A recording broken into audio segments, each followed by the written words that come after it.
बिहार जी के बोला अंदर मैडम। जो इलेक्शन, जी सर, बिहार के अंदर जो इलेक्शन होने वाले वहां पर मैनिफेस्टो गया था, पर वहां की जो जनता है वो बीजेपी से खुश नहीं थी और वहां पर बीजेपी को निराशा हासिल हुई है। और मोदी जी तो और भी सभाएं करना चाहते थे, करेंगे वो या नहीं करेंगे और भी सभाएं, क्योंकि जनता उनसे नाखुश है। इस पर आप क्या कहना चाहोगे? देखिए पूरे देश में जो बीजेपी का हाल है, तो जनता तो परेशान ही है, क्योंकि उन्होंने जो कोविड-19 जब आया था, जब लॉकडाउन लगा, लॉकडाउन लगाने के बाद में जो सरकार का गरीबों के प्रति जो व्यवहार व्यवहार रहा है, वो बिल्कुल गलत रहा है। और जो मज़दूर लोग थे बिहार के, उत्तर प्रदेश के, जब दिल्ली से वो लोग गए यहाँ से, तो सरकार ने उनके लिए कोई सुविधा भी नहीं करी है।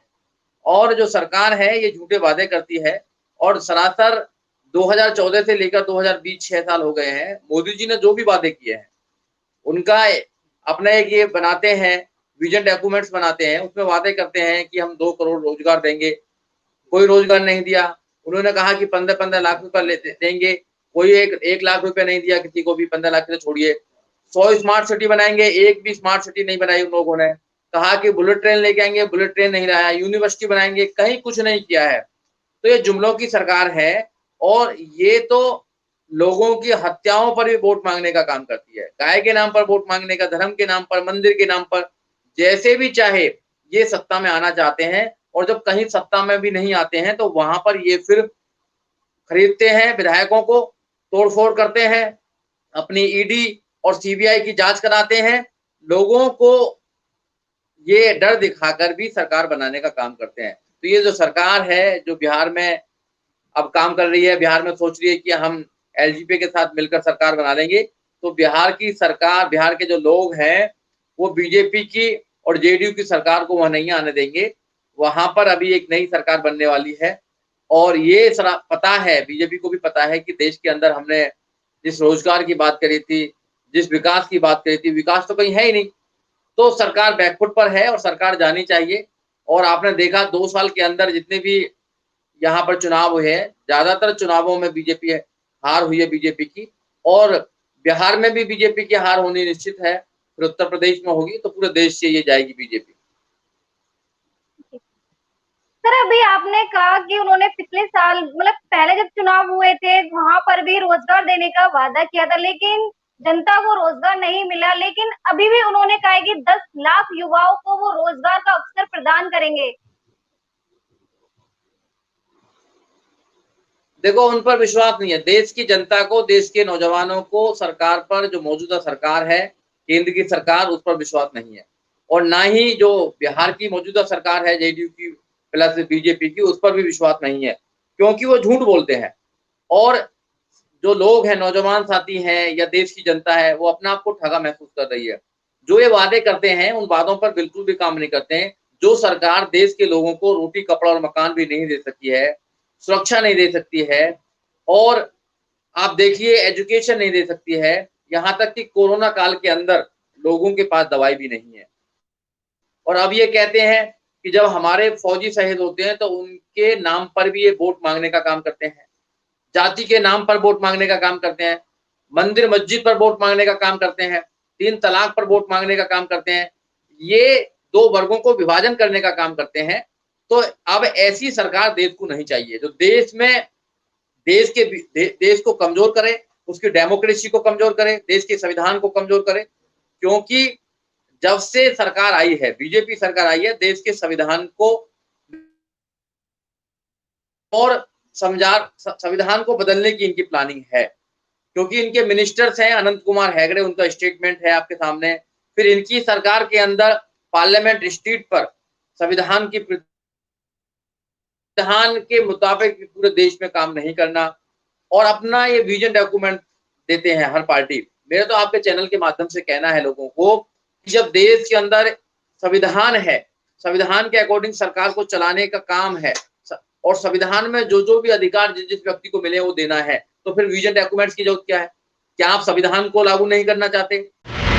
सर, बिहार के अंदर जो लोग हैं उनको सरकार ने बोला है कि वोट पड़ने के बाद वो मुफ्त में बिहार के लोगों को महामारी का टीका लगवाएंगे। देखो ये भी एक जुमला ही है। ये सरकार का काम है कि कोई महामारी आ रही है तो उस महामारी को रोकथाम करें और जो भी उसका वैक्सीन बनेगा वो सब लोगों को प्रोवाइड किया जाए। अगर सरकार और बीजेपी बिहार में ये कह रही है कि भी हम वैक्सीन देंगे आप लोगों को और जुमला वाली बात कर रही है, तो ऐसे ये पहले भी कोई जुमला बहुत सारे कह चुके हैं। जैसे मैंने पहले भी बताया था, ये कह चुके हैं और मोदी जी खुद कह चुके हैं कि भी हम आपको 2 करोड़ रोजगार देंगे। 6 साल हो गई या 12 करोड़ रोजगार देने चाहिए थे। कोविड-19 की रिपोर्ट है कि 2 करोड़, लगभग 2 करोड़ रोजगार छूट गए हैं। 2 करोड़ लोगों की जो व्हाइट कॉलर जॉब है वो मतलब लूज हुई है और जो मतलब वो है लेबर्स है उनकी तो कोई पता ही नहीं कितने हुए हैं। तो ये जो वादे करते हैं, ये वादों को पूरा नहीं करते हैं। ये जातिवाद पर ये पूरे देश को ले जाना चाहते हैं। ये हिंदू मुसलमान पे बाँटना चाहते हैं, गाय के नाम पर बाँटना चाहते हैं, मंदिर मस्जिद के नाम पर बाँटना चाहते हैं। इस सरकार के पास में कोई विज़न नहीं है देश के लोगों के लिए, नौजवानों के लिए, एजुकेशन के लिए, कोई विज़न नहीं है लोगों के लिए। देश का अगर जीडीपी देखी जाए तो मतलब 23.9% जीडीपी नीचे चली गई है, माइनस में गई है। अब देश को कहाँ ले जाना चाहते हैं? आपने अरे भैया एक जातिवाद कर रहे हैं देश के अंदर, आप इस देश के अंदर धर्मवाद कर रहे हैं। आप देखिए, तो आप धर्म के नाम पर ये पूरे देश को चलाने वाले हैं क्या? देश के अंदर शांति नहीं है बिल्कुल भी और लॉ एंड ऑर्डर बिल्कुल नहीं है। लॉ एंड ऑर्डर बिल्कुल नहीं है देश के अंदर। तो ऐसे सरकार नहीं चला करती है। सरकार तो लोगों के लिए रोजगार होनी चाहिए, देनी चाहिए, लोगों के लिए एजुकेशन अच्छी देना चाहिए, रोटी कपड़ा और मकान, तो ये तो प्रोवाइड ही नहीं कर पा रहे हैं। जब ये गाय के नाम पर देश को बांटना चाहते हैं, धर्म के नाम पर देश को बांटना चाहते हैं, सिर्फ ये जो लोग हैं ये झूठ बोलते हैं जनता से और जनता को ठगने का काम करते हैं। देश की जनता समझ चुकी है, बीजेपी सरकार को, मोदी जी को समझ चुकी है कि इनके पास में कोई देश के लिए कोई विजन नहीं है, देश के लिए कोई प्लानिंग नहीं है और देश दिन प्रतिदिन पीछे जा रहा है। देश के लोग परेशान हैं, नौजवानों को तो नौकरी तो छोड़िए, उनको पेट भरने के लिए भी कोई साधन नहीं है आज की डेट में। तो आप कैसे न कैसे करके सरकार बनाना चाहते हैं और सरकार बनाकर इस देश को लूटना चाहते हैं, क्योंकि जो मोदी जी हैं और जो सरकार है उसके जितने भी दोस्त हैं वो सब पूंजीपति हैं और पूंजीपति इस देश को लूट कर विदेश में ले जाने का काम कर रहे हैं। सारे जितने भी सरकारी डिपार्टमेंट्स हैं सबको प्राइवेट करने का काम कर रहे हैं। इट मीन्स कि जो रिजर्वेशन मिलता था लोगों को, ओबीसी को 27% और एससी एसटी को 22%, तो उसको खत्म किया जा रहा है, क्योंकि आप प्राइवेट में तो आप रिजर्वेशन की डिमांड नहीं कर सकते हैं। तो ये सारी एक प्लानिंग है, एक तबके को कमजोर करना, उसको हर प्रकार से कमजोर करके फिर उसे गुलाम की तरह ले जाना और संविधान को खत्म करके इस देश के अंदर मनुस्मृति को लागू करना एक प्लानिंग है सरकार की, जो अभी दिखाई दे रही है और देश के लोग समझ रहे हैं उसको। अभी सर ने बताया कि सरकार ने कितनी बार इतने वादे किए हैं लेकिन अभी तक उनको पूरा नहीं कर पाए। तो इस बार जो वादे कर रहे हैं क्या यकीन है उनका कि वो इस बार वादे पूरे करेंगे? क्योंकि पिछले वादे में से तो उन्होंने एक भी वादा पूरा नहीं किया। जी सर, सर मैं आपसे ये जानना चाहती थी कि सरकार का जो लक्ष्य है वो बोल रही है कि बिहार को आत्मनिर्भर बनाएगी। सरकार इतना ज्यादा टैक्स लेती है देश के अंदर, वो टैक्स हमारे डेवलपमेंट के लिए रहना चाहिए, हमारे वेलफेयर के लिए रहना चाहिए, तो सरकार क्यों बनती है? फिर तो सरकार को चेंज करना चाहिए। अगर आप लोगों से ही कह रहे हैं कि अपने आप करिए जो भी कुछ करना है आपको, तो फिर आपकी जरूरत क्या है देश के अंदर बैठने के लिए? यही तो सवाल है। जो बातें हैं उनका एक एजेंडे पे काम करते हैं। पूरे देश में एक एजेंडा चल रहा है, इस देश को वो हिंदुत्व देश बनाना चाहते हैं, हिंदुओं का देश बनाना चाहते हैं। ये भारत है और ये भारत में सभी लोग बराबर के हिस्सेदार हैं। इसके अंदर संविधान सबको बराबर का अधिकार देता है। वो संविधान को नहीं मानते हैं, वो संविधान को इसलिए नहीं मानते हैं कि संविधान से लाखों करोड़ लोगों को फायदा हुआ है। इस देश के अंदर जो कभी ये भी नहीं सोच सकता था पियोन बन जाएगा, आज वो मिनिस्टर बने बैठे हैं, आज वो मुख्यमंत्री बने बैठे हैं, आज वो IAS PCS doctor engineer professor जज वकील बने बैठे हैं। ये संविधान की देन है, ये बाबा साहब डॉक्टर अम्बेडकर के संविधान की देन है। वो उसको लगातार कमजोर कर रहे हैं और जब वो कमजोर करेंगे तो वो फिर हिंदुत्व को पैदा करेंगे। अरे हिंदुत्व में क्या है? सबसे ऊपर वही लोग बैठे हैं, जो हरारकी है हिंदुत्व की उसमें सबसे ऊपर वही बैठे हैं। तो उनका एक प्लानिंग है, एजेंडे पे काम कर रहे हैं। जो आरएसएस का पीछे जो एजेंडा है उस पर वो काम कर रहे हैं, उसमें वो कामयाब भी हो रहे हैं। अब लोगों को समझना चाहिए कि आप अपने वोटों को बांटे ना, आप डिवाइड ना करें अपनी वोटों को। आप बीजेपी के खिलाफ एक मोर्चाबंदी करें और बीजेपी को देश से और पूरे राज्यों से निकालने का काम करें। जब तक आप बीजेपी को देश से और पूरे राज्यों से निकालने का काम नहीं करेंगे, जब तक आप अपने बच्चों का भविष्य को सुरक्षित नहीं कर पाएंगे। आप नहीं कर पा सकते।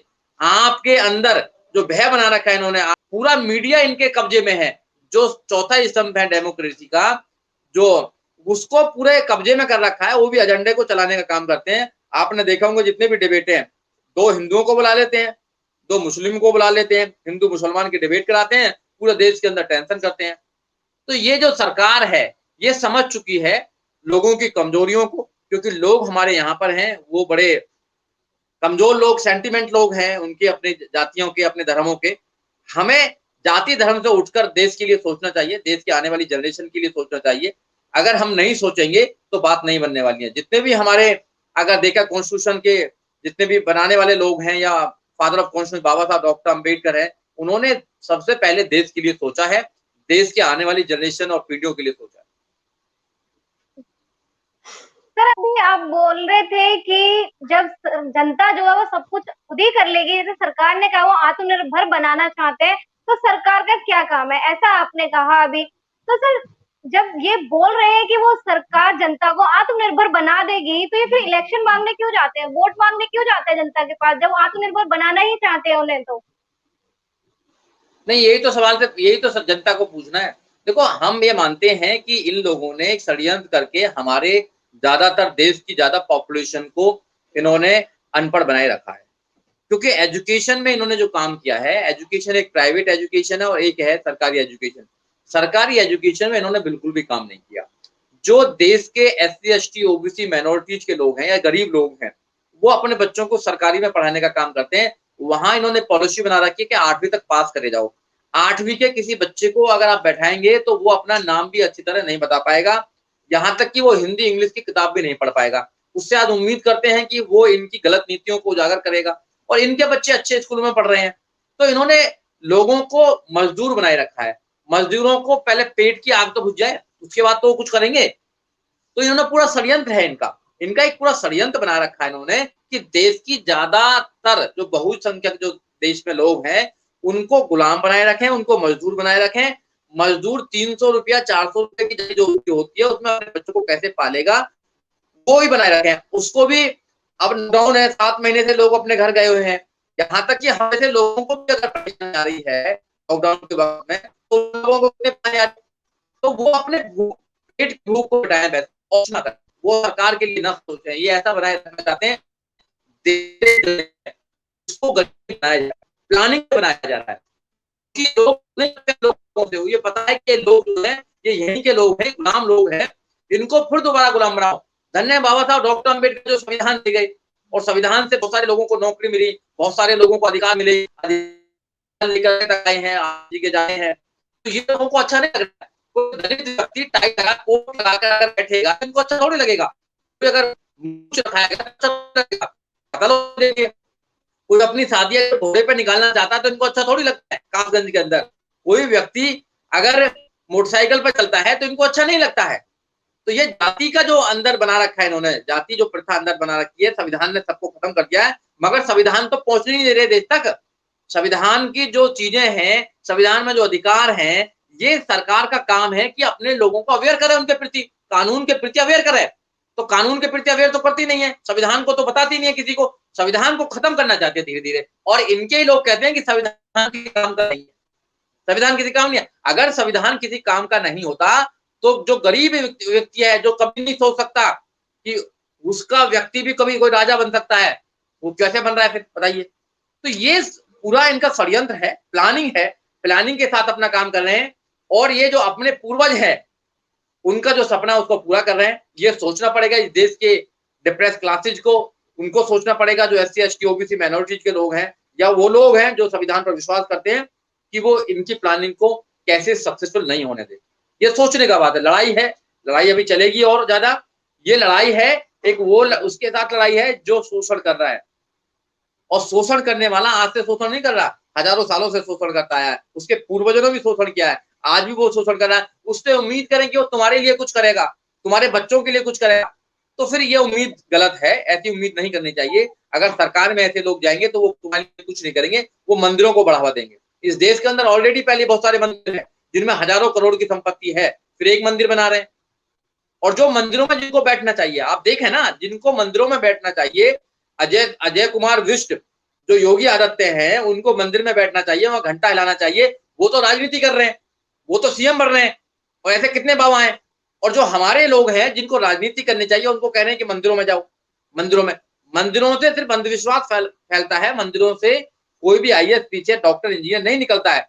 तो अब तो ये देवी के नाम पे भी बन रहे हैं, देवी के नाम पे भी अब चल रहा है, सब कुछ चल रहा है, भगवानों के नाम पे सब चल रहा है। तो भगवानों के नाम पे अपनी सरकार बनाते हैं, राम के नाम पे सरकार बनाते हैं। लोगों को पता होना चाहिए कि राम भी अपना मंदिर का निर्माण नहीं कर सके। राम को भी संविधान का सहारा लेना पड़ा। अगर इस देश के अंदर संविधान नहीं होता तो राम का मंदिर भी नहीं बन पाता। टाट में रहते राम, और ये ठाट में रहते। तो ये समझना पड़ेगा हम लोगों को, और जब तक नहीं समझेंगे जब तक तो बात बनने वाली नहीं है। इस सरकार को नहीं आना चाहिए। अगर ये सरकार दोबारा देश में रिपीट हुई तो आने वाले समय में ये देश 100 साल के लिए पीछे चला जाएगा। ये देश 100 साल के लिए पीछे चला जाएगा, क्योंकि इनके पास ना कोई नीति है, न इनके पास में कोई प्लानिंग, कुछ प्लानिंग नहीं है इनके पास में। आपने दो देखा भी होगा, देश ने बड़े दो फैसले देश के अंदर। एक बार तो नोटबंदी में किसी से बात नहीं करी, रात को 8 बजे आ जाते हैं जिंदगी की तरह और अपना हुक्म चला बता के चले जाते हैं। तो लोग कितने लाइन में परेशान।